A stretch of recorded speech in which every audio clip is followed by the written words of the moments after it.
TVT au cœur de l'information.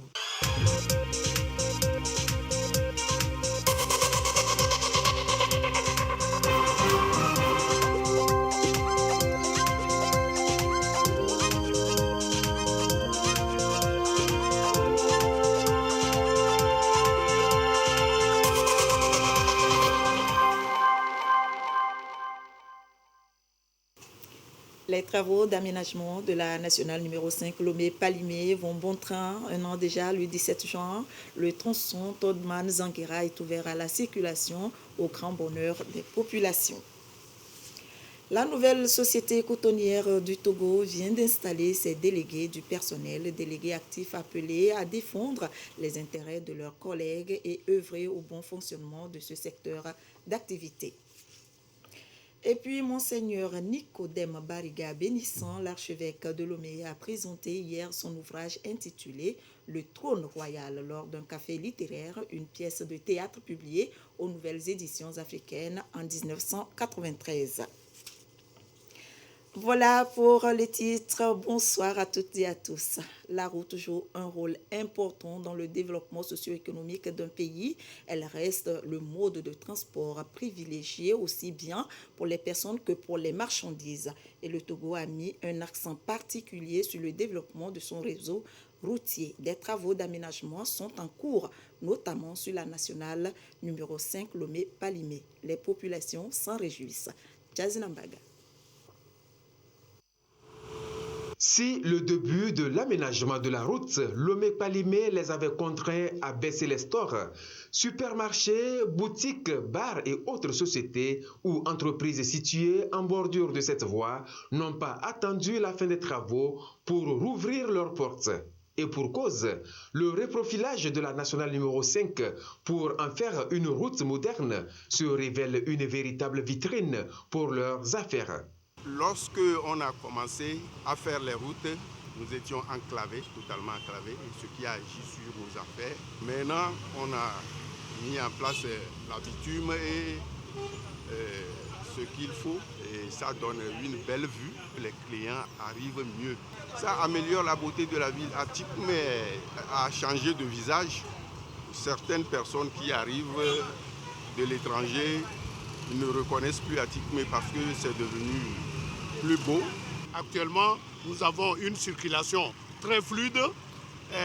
Le stationnement est aisé pour les véhicules et que la visibilité maintenant de nos activités, telles que la clinique, est nette et que tout le monde a accès immédiatement à nos services. Il y a des gens qui ne nous connaissent pas trop comme ça, quoi. Donc, en arrangeant la route, ça va amener les clients à plus venir chez nous, quoi. Quand on arrange les routes, c'est bon pour les affaires. Les affaires, c'est aussi les revendeuses et autres artisans qui ont pris d'assaut les abords de la route Lomé-Palimé pour mener des activités génératrices de revenus.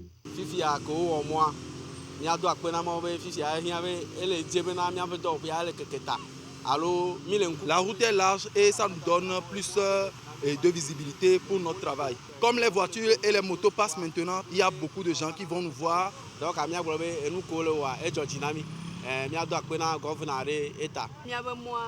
La route n'est pas terminée, mais c'est mieux qu'auparavant. Tout le monde s'y plaît. Son agrandissement va apporter beaucoup d'opportunités. Ça va amplifier nos activités commerciales avec plus de clientèle. Nous, les commerçantes, nous remarquons déjà les changements. Je remercie tous ceux qui ont permis que les travaux se réalisent. Les travaux d'aménagement de la route Lomé-Palimé ont prévu également la réalisation de 3 bassins de rétention d'eau pour assainir les quartiers riverains. Certains y voient déjà des espaces verts et de futurs parcs d'attractions. Avant, nous avons des flaques d'eau un peu partout au bord de la route, mais avec cette grande retenue, toutes les eaux maintenant vont directement et vous voyez au niveau de la clinique, il n'y a plus de flaques d'eau, il n'y a rien et vraiment l'aménagement est bien fait. La retenue d'eau nous donne un environnement aussi très bon. Dès que la retenue d'eau serait totalement remplie, ce serait vraiment un coin de distraction et vraiment pourquoi pas un coin où tout le monde viendra pour regarder le paysage. La route du développement passe par le développement de la route, dit-on. Et l'aménagement de la nationale numéro 5, Lomé-Palimé, en est une belle illustration de par les multiples opportunités d'affaires qui s'installent de part et d'autre de la voie en construction. La route Lomé-Palimé est réalisée par l'entreprise Ebomaf. La présence de délégués du personnel est très importante, voire obligatoire dans toute entreprise de plus de 11 personnes. Ils ont pour principale mission de représenter les salariés auprès de l'employeur. La nouvelle société cotonnière du Togo est dans cette dynamique. La NST vient donc d'installer ces nouveaux délégués du personnel. Désiré Aloy. Ils viennent des 6 régions cotonnières du Togo, des délégués du personnel appelés à être des porte-voix représentants de leurs collègues issus du collège du terrain et celui de l'usine. 56 délégués installés officiellement à Sokodé pour jouer leur rôle, celui d'œuvrer au bon épanouissement du personnel de la nouvelle société cotonnière du Togo, NST. Vous êtes un maillon essentiel de la chaîne d'information à la NST. De votre solidité et de votre apport dépendront la croissance et la pérennité de notre entreprise commune.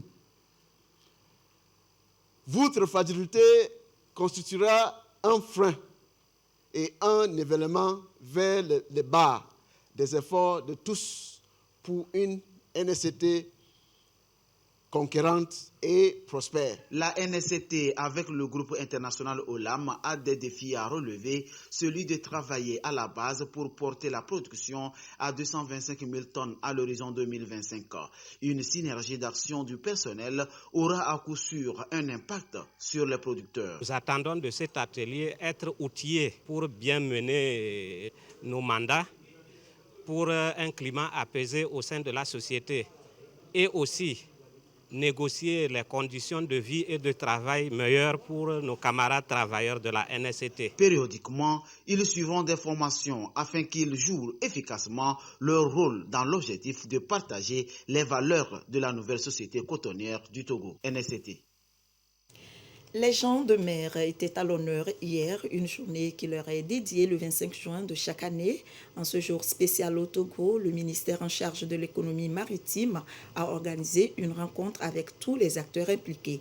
L'occasion pour souligner l'importance du travail qu'ils accomplissent pour l'économie du pays. Edwige Atakbabasabi avec à la voix Carmen Mati à Kakou. Loin de leur famille, les gens de mer peuvent passer des semaines et des mois sur la mer.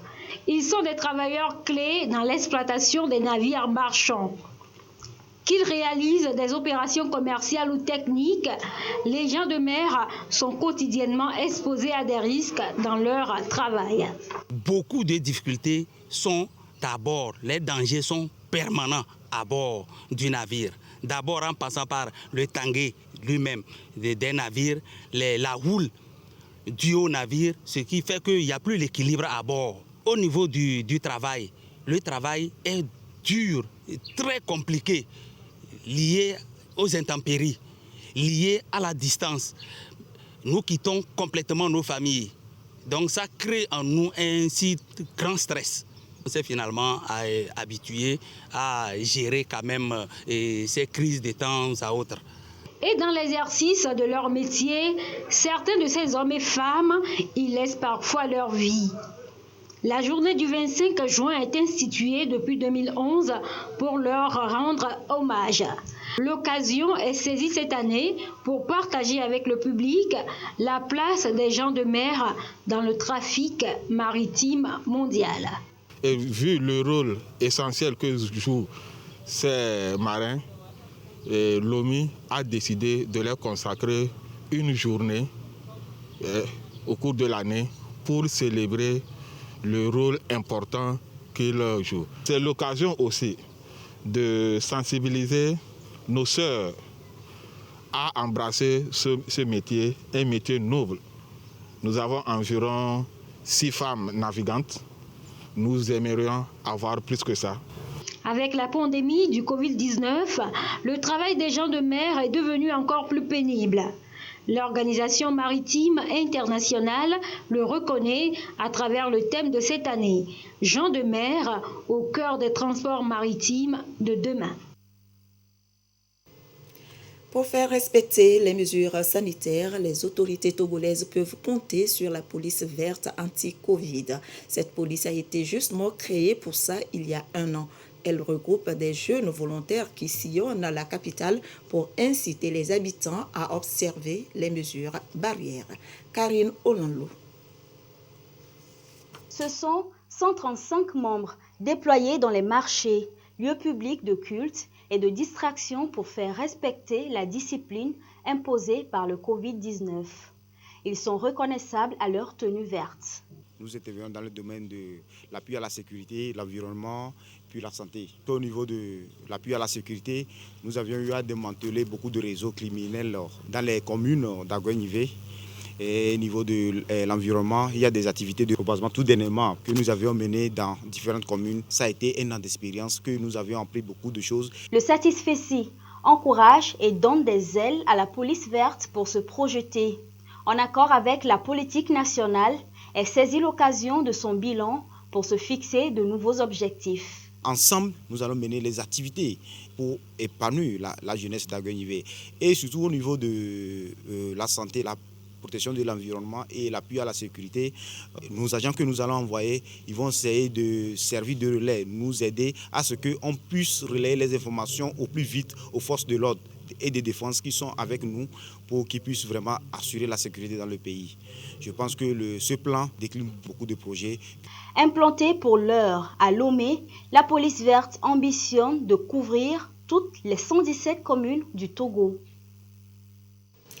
Et dans la lutte contre le Covid-19, chacun joue sa partition. Le laboratoire ALM vient de recevoir son attestation de conformité de l'OMS pour la fabrication des produits hydroalcooliques de la gamme Beboni.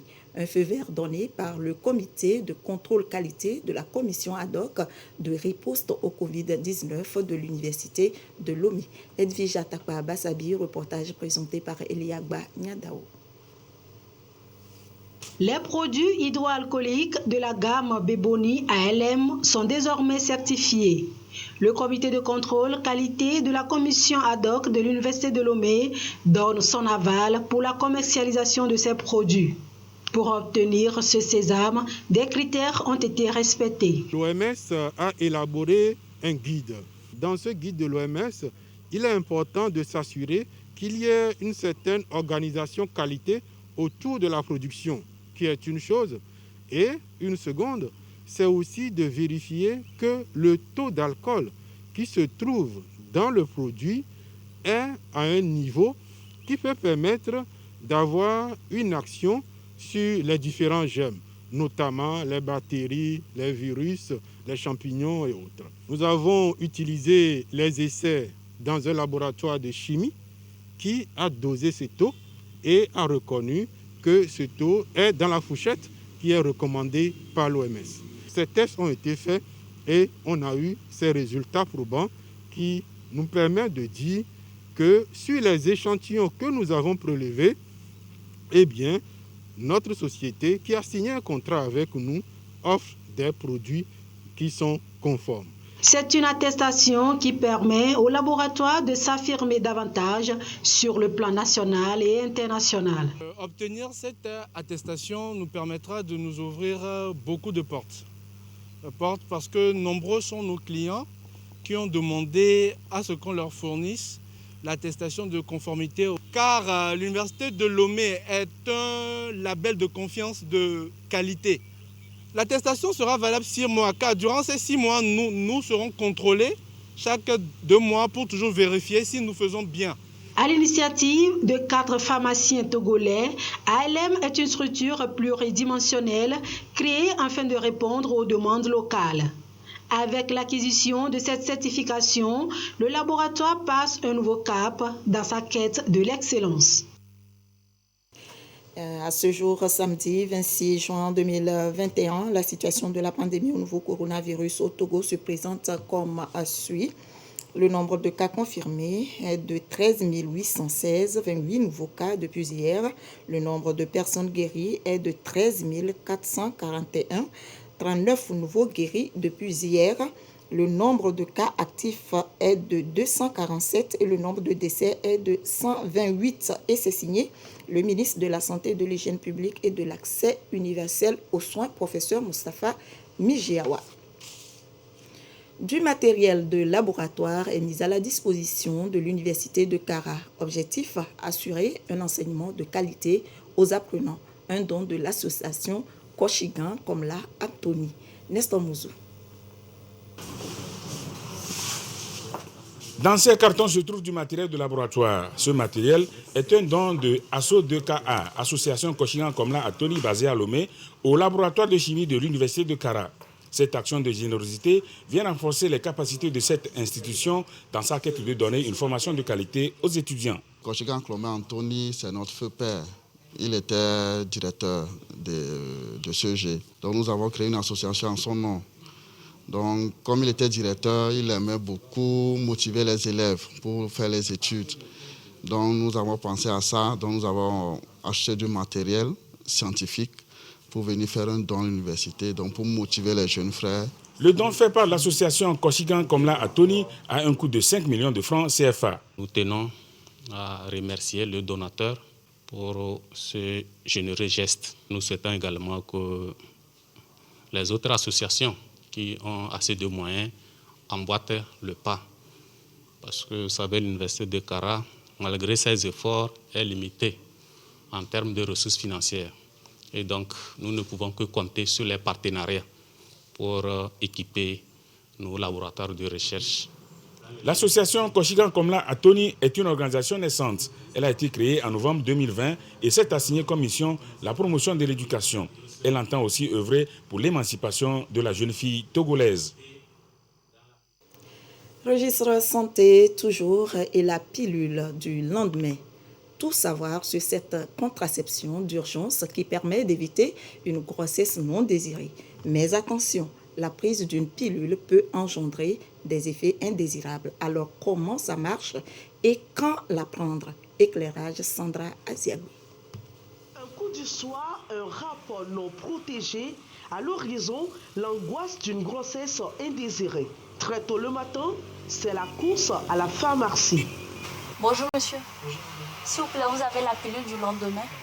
J'en veux une.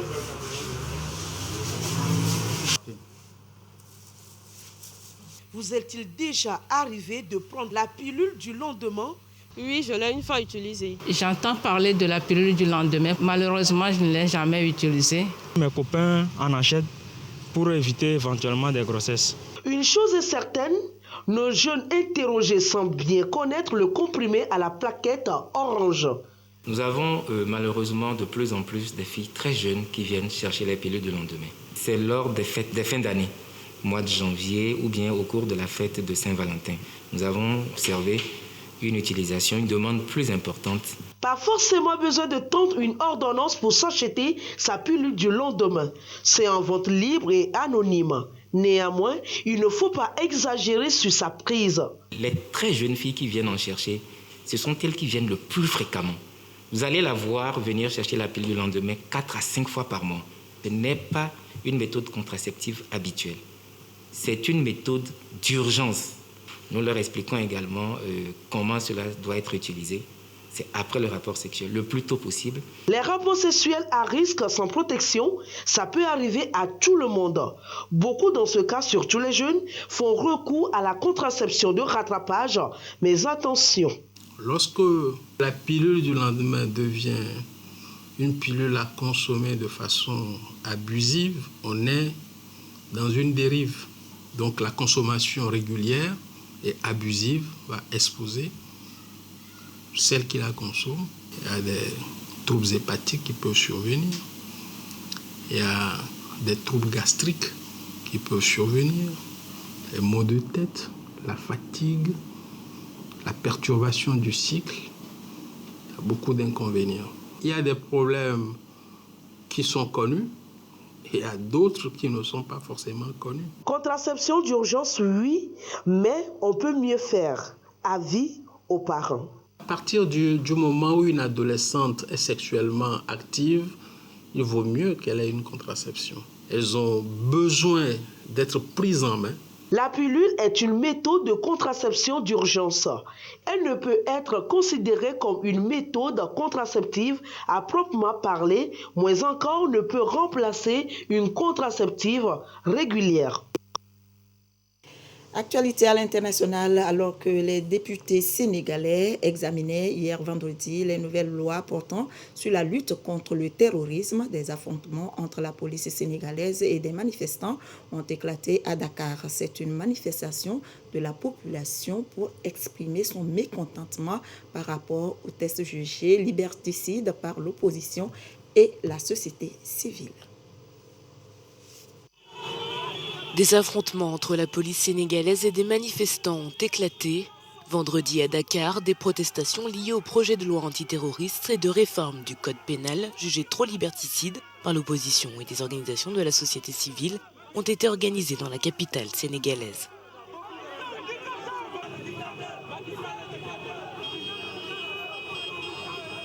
Comme nous sommes pas d'accord, on est obligé de sortir dans la rue pour montrer notre mécontentement. C'est pour laquelle les étudiants sont sortis dans la rue pour se bagarrer avec les policiers, pour dire au président de la République que nous ne sommes pas contents, nous ne sommes pas fiers de ce qu'il est en train de faire. Les forces de sécurité ont très vite été déployées à différents endroits de la ville, devant l'Assemblée nationale où le texte a été débattu, mais aussi à l'université Cheikh Anta Diop, où des manifestants ont jeté des objets en direction des forces de l'ordre qui ont répondu avec des gaz lacrymogènes. 12 partisans ont été arrêtés. J'aurais souhaité que ce débat n'ait pas lieu en ce moment, qu'on attende un peu parce que maintenant, on voit la situation dans laquelle le président Macky Sall nous a conduits avec toute cette tension dans le pays et cette loi en est la seule cause. Et peut-être que cette loi convient à certaines personnes et pas à d'autres. Les partisans de cette réforme la jugent nécessaire pour lutter efficacement contre l'extrémisme qui touche certaines régions d'Afrique de l'Ouest. Les 2 projets de loi examinés ont été approuvés par 70 députés, alors que 11 ont voté contre. Quelle peine pour le policier américain qui a tué l'Afro-américain George Floyd. Le verdict tant attendu est tombé depuis hier. Derek Chauvin est condamné à 22 ans et demi de prison, une peine que la famille du défunt n'arrive pas à concevoir. Elle s'attendait plutôt à une peine de prison à perpétuité. Depuis le 25 mai 2020, la famille de George Floyd n'attendait que cela, que justice soit rendue pour l'Afro-Américain tué par un policier blanc. 22 ans et demi de prison pour le policier, c'est une déception pour la sœur de la victime. Tu paries que si un homme noir était sur le coup d'un homme blanc, il aurait pris 22 ans? Non, il aurait été condamné à la peine de mort. C'est pas juste, non, c'est pas juste. Le clan Floyd espère que le prochain procès devant la justice fédérale pour violation des droits constitutionnels de George Floyd alourdira la peine de Derek Chauvin. L'avocat de la famille souhaite que la sentence d'hier apaise les tensions.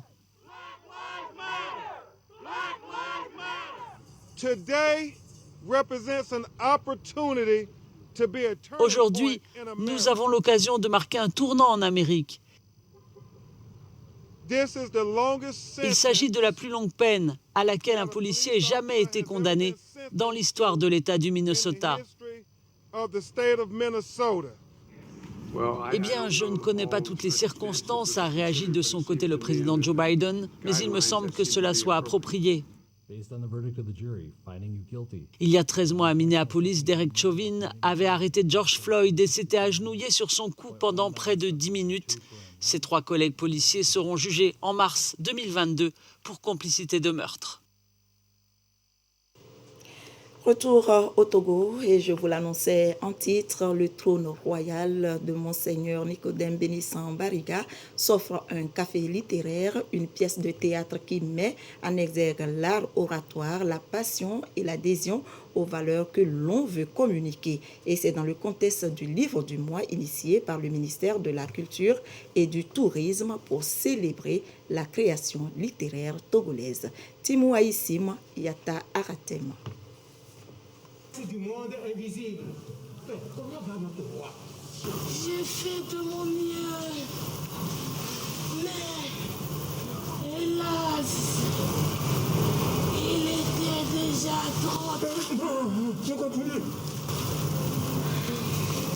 Oh, il est mort. Les mordus de la littérature autour du trône royal. Une pièce de théâtre de 58 pages, en 3 actes équilibrés par 2 scènes chacun, ouverte par un prologue, clôturée par un épilogue et la première de couverture particulièrement soignée. Dans cette pièce de théâtre, la trame, c'est bien la dramatisation d'un conflit. C'est la tragédie d'un peuple, un mois de son histoire, où il fallait choisir le successeur d'un roi. Or, dans le rituel, le successeur doit sacrifier 3 enfants afin que ceux-ci soient les serviteurs du roi défunt dans l'au-delà. L'auteur, c'est lui, Monseigneur Nicodème Anani Bariga Bénisson, archevêque de Lomé. On le connaît diplomate et auteur-compositeur, à son actif plusieurs albums. Cette fois-ci, il s'offre le champ littéraire. Sur les 13 personnages de la pièce, une seule femme, Adolé, toute une symbolique pour l'auteur. C'est à l'image un peu de notre Afrique, où la femme, elle est partout présente, mais dans les instances de décision, elle est toujours ignorée. Je l'ai fait exprès pour que le rôle le plus important de cette pièce soit joué par une femme. En réalité, on sent que c'est Sédouéphia, évidemment, le roi, le nouveau roi. Mais derrière ce nouveau roi, il y a eu quand même sa femme.